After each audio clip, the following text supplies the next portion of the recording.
I thought my wife was losing her mind, until I realized it was me.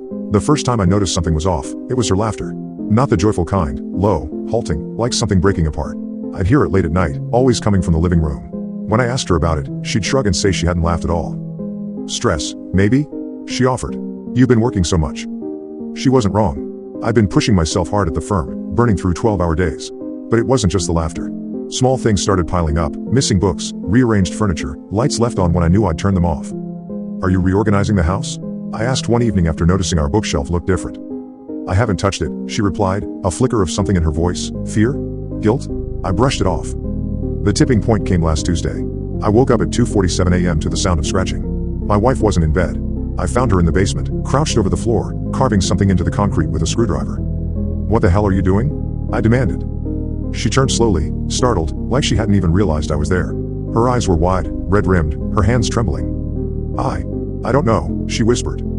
I pulled her away and brought her back to bed, trying to convince myself it was sleepwalking or stress. But something about her face, the haunted look, like she was afraid of herself, made my skin crawl.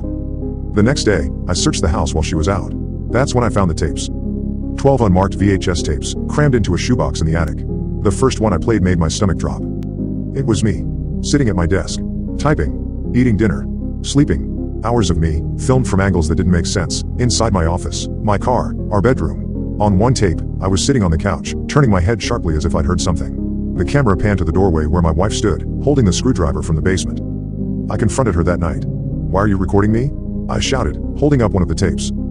Her face crumpled, tears spilling over. Recording you? You've been following me.